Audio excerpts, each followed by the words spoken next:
Salut Métier Lapias. Alors aujourd'hui, on tombe un peu dans l'illégalité. Parce que nous allons parler de chanvre ou même de Marie-Jeanne, si vous voyez ce que je veux dire. En fait, je vous préviens tout de suite, on va utiliser ces noms de code comme sandwich, salade ou même boulette de viande pour parler de ce que vous savez. Je suis même pas sûr d'avoir la monétisation sur cette vidéo, donc vraiment, je tente le tout pour le tout. En même temps, on parle quand même de quelque chose qui a été testé par à peu près un quart des élèves de classe de seconde. Un quart, et c'est des gamins quoi. Et presque 50% des adultes âgés de 18 à 64 ans déclarent avoir déjà consommé de la Marie-Jeanne au cours de leur vie. Et toi, Chris, t'as déjà testé ce genre de truc? C'est vrai que ça pourrait intéresser les gens, ça. On n'est pas là pour parler de moi, ok? Écoute, Gustave, viens par ici là, je suis un peu mal à l'aise. Et Gustave, tu sais que quand on est hors la loi, on a un niveau de charisme qui augmente drastiquement aux yeux des femmes. Ça te dirait du coup d'être hors la loi? Hein?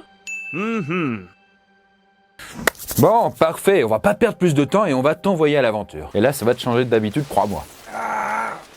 Oh, Gustave, là, qu'est-ce que tu fous sur ton tel? C'est l'heure, je t'ai dit. Il est encore sur son jeu mobile, là, je crois. Et en même temps, j'avoue, là, il est en train de jouer à Doomsday.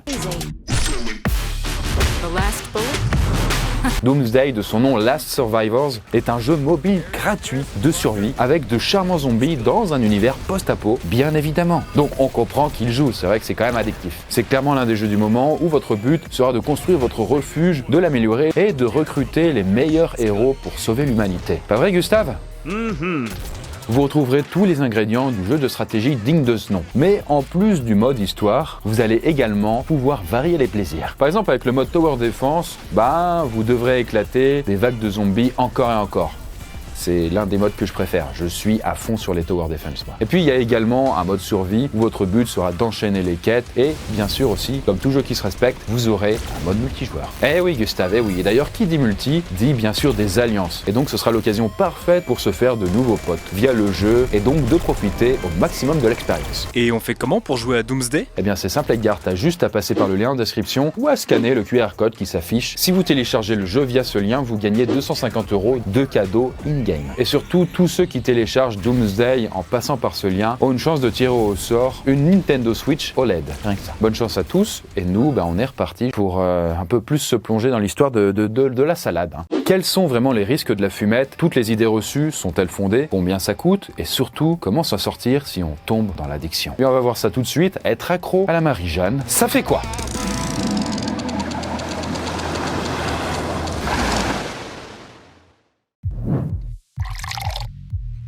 Bon, c'est le soir des fêtes, Gustave est invité à un anniversaire et sur place, on lui propose un petit sandwich. Au début, il comprend pas, il se dit « mais j'ai déjà mangé, je suis un peu repu ». Et là, il comprend quand même après quelques explications. Clairement, il perd pas de temps. Donc au début, il est intrigué et surtout très curieux de nature et donc notre cher cobaye décide d'essayer. Il se dit que c'est pas cette fois-ci que ça va changer quelque chose.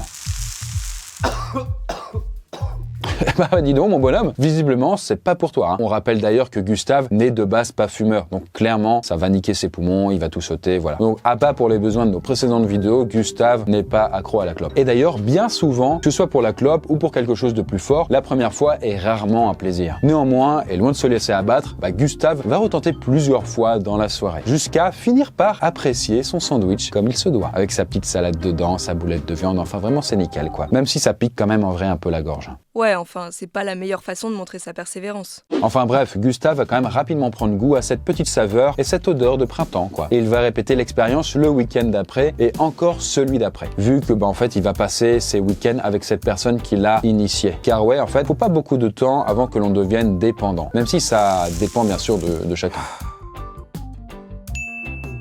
En fait, quand on parle de Marie-Jeanne, on parle de dépendance psychologique, d'avoir un besoin irrépressible d'en consommer, contrairement à l'alcool par exemple, qui procure lui une dépendance physique. Et cette addiction vient des cannabinoïdes, présents dans ce que Gustave fume, donc le fameux THC. Voilà, le terme complet c'est ça, faites-vous plaisir du coup quand vous faites un Scrabble, qui est clairement donc le cannabinoïde le plus connu. Mais surtout, Gustave est très joyeux à chaque fois qu'il fume. En fait, il est dans un bien-être total, il est complètement détendu, peut-être même un peu stone. Vu sa tête, j'imagine qu'il y a quand même des effets un peu plus méchants. Bien sûr, Edgar, bien sûr, tu as vu juste. En fait, il arrive effectivement un petit lot de problèmes. Il y a des confusions, ou même des petits problèmes de mémoire ou d'attention. Mais Gustave s'en fout parce que ça lui permet d'oublier ses problèmes et de se vider la tête. Et croyez-moi que Gustave, putain, il en a des soucis. Bon voilà, ça fait à peu près 2 mois maintenant que notre cher Gustave a dégusté son premier sandwich. À présent, il fume aussi de temps à autre, en semaine, en plus des week-ends. D'ailleurs, il lui arrive assez souvent de trouver des excuses pour aller chez son ami et fumer. Et puis, il a aussi goûté les boulettes de viande pour changer de la salade habituelle. Et c'est quoi la différence entre les deux exactement? C'est simple, la salade du coup c'est une crudité et la boulette de viande c'est des protéines quoi. Ok, très pertinent. Ouais, en vrai globalement, et sans trop rentrer dans les détails, la salade c'est les fleurs séchées des plants femelles. Et les boulettes, c'est la résine extraite de ces fameux plants. Et sur tout le plant, on retrouve des petits poils qu'on appelle des trichomes, c'est ça qui va sécréter les cannabinoïdes. Après pour ce qui est de l'odeur très particulière, là ça vient plutôt des terpènes qui est un hydrocarbure naturel présent dans la plante. Voilà. Ça a l'air de faire plaisir, Gustave, là. En vrai, généralement, dans les boulettes, c'est beaucoup plus concentré que dans la salade. Et donc, c'est plus puissant. Par contre, certains dealers peuvent couper ça à du henné et de la paraffine. Donc, faut quand même faire gaffe à ce qu'on consomme, quoi. Enfin, ce qu'on consomme, c'est quoi ok, quand vous consommez. Il y a un truc qui vient de me faire tilt là par contre, quand tonton il va voir son pote, il y va en voiture, non? J'espère vraiment qu'il y va à pied ou en transport en commun. Ah si, il prend la voiture et effectivement, Ryan, tu soulèves un autre problème car en fait la salade le met dans le cirage et les risques d'accident augmentent quand même en vrai de façon drastique. Donc il se met lui-même comme les autres automobilistes en danger quoi. Et surtout, en vrai, s'il se fait choper, il risque gros. Parce qu'en effet, la tolérance, c'est pas comme l'alcool où on peut boire un verre ou deux. Là, avec la Marie-Jeanne, vous payez le prix fort. C'est 6 points de retrait sur le permis, mais c'est aussi souvent une suspension, voire une annulation qui tombe. En plus d'une amende qui peut aller jusqu'à 4500 balles. Et en plus de la prison. Et là, en vrai, on parle quand même d'un simple contrôle de routine. Si vous êtes responsable d'un accident, c'est 150 000 € d'amende et 10 ans de prison, si l'accident est mortel. Bon, ça fait maintenant 3 mois que Gustave a goûté son premier sandwich et malheureusement sa consommation n'a pas diminué, bien au contraire. Et Gustave vient d'acheter pour la première fois de la Marie-Jeanne. Alors que jusqu'à présent, il tapait juste quelques bouchées dans les sandwichs de son pote.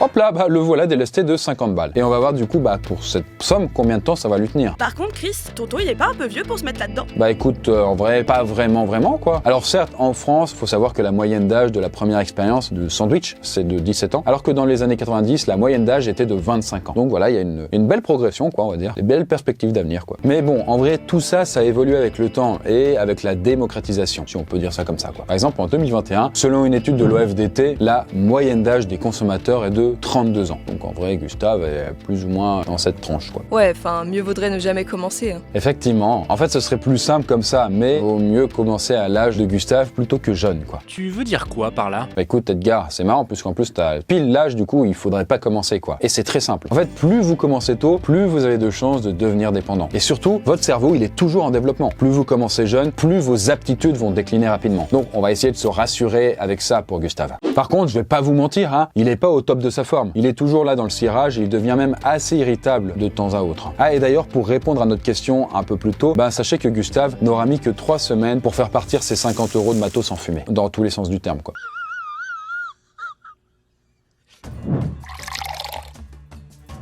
Et bien voilà, ça fait déjà 1 an que Gustave a consommé son premier sandwich et là, malheureusement, il est toujours aussi dépendant. Et il a même d'ailleurs commencé à fumer dès le réveil, chose qui s'était interdite jusqu'à maintenant. C'est devenu son premier réflexe, comme d'autres vont fumer une clope. Et d'ailleurs, côté conséquences, on passe à un cap supérieur, en commençant tout simplement par le QI de Gustave qui a chuté, quoi. Déjà qu'il était pas futé. Edgar, s'il te plaît, quand même, un peu de respect, quoi. Mais t'as raison, quand même, faut quand même pas se mentir, en vrai, c'est vrai. Et en plus de ça, les troubles cognitifs vont s'accentuer, surtout au niveau de la mémoire, quoi. Et puis Gustave pourra également passer par des épisodes psychotiques. Et en dessous de la ceinture, il pourra aussi y avoir quelques petits soucis. Et là-dessus, tous les cas sont évidemment différents. Mais on pourra par exemple relever une baisse de la libido et de l'excitation, mais aussi des rapports douloureux, voire même des dysfonctions érectiles et l'impossibilité d'atteindre un orgasme. En parallèle, il pourra aussi... Il lui arrive quoi à tonton là? Je crois que Gustave est tout simplement en train de faire son premier bad trip. Et au programme, angoisse intense, tremblements, sueur froide, difficulté à respirer et même des paranoïas ou des hallucinations. Et d'ailleurs, ça peut aller jusqu'à la perte de connaissance. Mais c'est super grave ça, non? Heureusement, on va dire, c'est souvent passager et très court. Mais ça fait quand même un peu flipper, quoi. D'ailleurs, si vous vous posez la question, sachez que la consommation de Gustave a méchamment augmenté. Là, on va pas vous parler en grammes, parce que c'est un peu vague, mais disons qu'il claque maintenant plus de 300 balles par mois dans sa petite addiction, quoi. À ce niveau-là, il s'enfile près de 4 à 5 sandwichs complets par jour, plus ou moins chargés.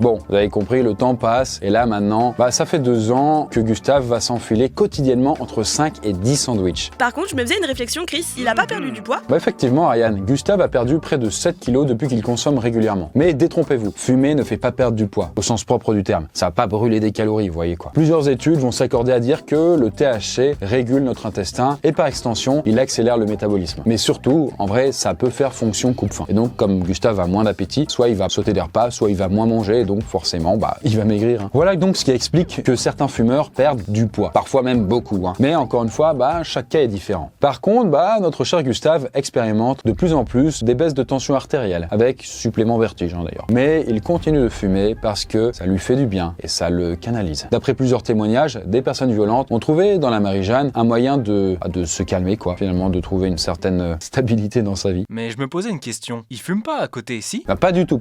Enfin, il fume pas de clope, Parce que, en vrai, la plupart des gros consommateurs de Marie-Jeanne ne fument plus à côté de clopes, de cigarettes, de tabac, Même si là, en vrai, c'est quand même un peu compliqué d'obtenir des stats. Après, ils mettent quand même, je précise, mais du tabac dans leur sandwich. Donc, il y a quand même un peu de tabac qui est ingurgité, mais clairement moins qu'un vrai fumeur. Et regardez justement, ce qui devait arriver arriva. Gustave s'est fait choper au volant lors d'un contrôle de routine. Et bien sûr, il était positif, et du coup, plus de permis et une belle amende dans sa bouche. Donc voilà, quelques milliers d'euros d'amende et puis retrait de permis. Ah, tu vois, je suis désolé pour toi, mon grand, mais tu l'as un peu cherché là, en plus d'avoir été un potentiel danger pour les gens.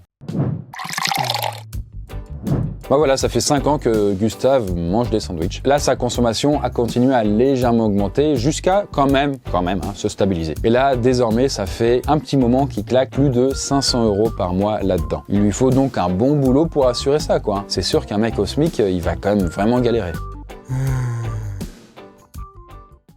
Ça a quand même pas l'air d'aller fort, mon bonhomme. Son état a vraiment l'air d'avoir empiré avec le temps. Effectivement, là, c'est plus qu'une impression. En fait, sur le long terme, et après des années de consommation, les conséquences sont quand même beaucoup plus graves. Par exemple, des forts risques cardiovasculaires, c'est-à-dire votre cœur qui risque de s'arrêter, tout simplement. Mais aussi des troubles respiratoires ou des cancers et des troubles mentaux, Et bien évidemment, la mémoire qui est de moins en moins fiable. On a des trous, on se souvient pas. D'ailleurs, si vous êtes une femme enceinte, ça va amener une diminution de la croissance fœtale. Et donc, il y a des chances que ça provoque des troubles du comportement une fois que l'enfant naît. Et là, vous le voyez, la fatigue est toujours plus que présente. Quand même, pour Gustave, il est quand même arrivé à un point assez limite et va peut-être falloir envisager de s'en sortir parce que faut quand même pas oublier que nous, on est là pour l'aider, Oui, parce que c'est pas parce que ça fait des années qu'il est tombé là-dedans qu'il peut pas s'en sortir. Alors après, c'est cliché, mais il va falloir que Gustave ait conscience du problème, Car en vrai, c'est bête, mais pour pas mal de fumeurs, même avec 5-6 sandwichs par jour, tout est normal. Hop, tonton, on se bouge! Merci Ariane, avec le soutien des proches, c'est vrai que c'est plus facile. Et bien évidemment, tout passe aussi par la volonté. En fait, il y a tout un processus à respecter pour s'en sortir de la meilleure des façons. En commençant par exemple par comprendre le réel intérêt d'arrêter. Et c'est assez facile ici, avoir une meilleure forme, avoir beaucoup plus d'argent et un retour à de vraies interactions sociales, par exemple, ça peut être motivant. Mais peut-être pas suffisamment, ça dépend vraiment.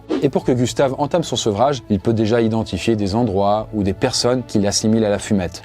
Du coup, logiquement, mieux vaut essayer de réduire ce genre de fréquentation ou ce genre de lieu, voire de les arrêter si possible. Faudrait pas qu'il remplace ça par une autre addiction, par contre. Ah, tu crois pas si bien dire. En fait, parfois, les fumeurs qui arrêtent ont tendance à déplacer leur addiction. Que ce soit casino, paris en ligne, alcool ou même médicaments. Voilà, ils sentent un trou dans leur vie et donc ils ont besoin de le combler par autre chose de tout aussi pernicieux, et merdique, En tout cas, tout dépend de la dose, comme d'habitude. Alors après, oui, il pourrait prendre des anxiolytiques qui lui permettraient de lui donner un petit coup de main, mais c'est compliqué d'atténuer la sensation de manque lors du sevrage.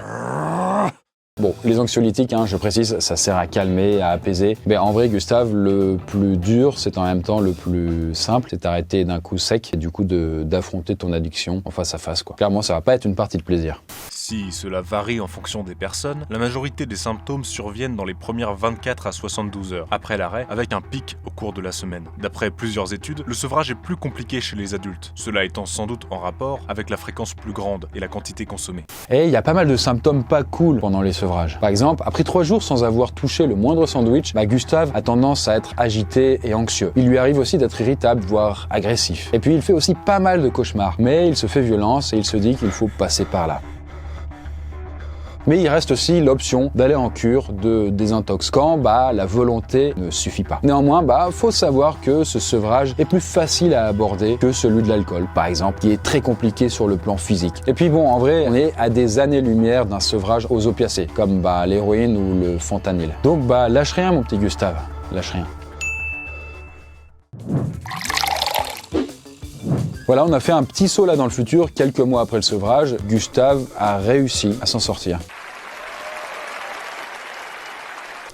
Mon grand là, t'as l'air d'avoir la forme. Et en même temps, t'as repris du poids, à ce que je vois. Plus de pétou pour Gustave? Effectivement, notre bon cobaye s'en est sorti. Avec quand même l'aide de sa nièce, Ariane, mais aussi de sa copine, Gustine, et surtout de son mental en acier. Faut dire quand même, on l'avait un peu entraîné à tout ça avec toutes nos vidéos, quoi, ça aide. Et en vrai, pendant tout ce temps, il a eu plusieurs occasions de retaper dans des sandwichs. Et en vrai, si au début la tentation était forte, désormais, il n'est plus du tout intéressé. Alors, il a certes un peu augmenté sa consommation, de bière notamment, mais sans tomber dans une vraie addiction. Et puis, sa mémoire est revenue petit à petit, et il se sent moins fatigué au réveil, et il fait désormais de nouveau de beaux rêves. Et du coup, je vais quand même le préciser, puisque c'est quand même assez fou, et c'est quand même peut-être encore méconnu, mais si vous arrêtez le sandwich, les méfaits qu'il a engendrés sur votre corps et votre esprit seront réversibles, dans une grande proportion, on va dire, que ce soit la mémoire, vos points de QI perdus, même le poids, la fatigue, la libido, ce genre de choses, tout ça va revenir en fait. Et même avec un peu de chance, du coup, Gustave va pouvoir retrouver son permis. Voilà. Enfin voilà, en tout cas, sachez que si vous avez le sentiment d'être concerné par la salade et que vous cherchez de l'aide, vous pouvez contacter Drogue Info Service. Écoute salade, c'est pas exactement salade le mot, mais vous avez compris. Il n'y a pas de honte à avouer qu'on est dépendant si on veut s'en sortir. Et d'ailleurs, je vous rappelle que Doomsday Last Survivor vous fait gagner une Nintendo Switch OLED. Il vous suffit de télécharger le jeu avec le lien en description pour une chance d'être tiré au sort. Moi, j'espère en tout cas que cette vidéo vous a plu, un peu différente, un peu plus risquée aussi. Et puis,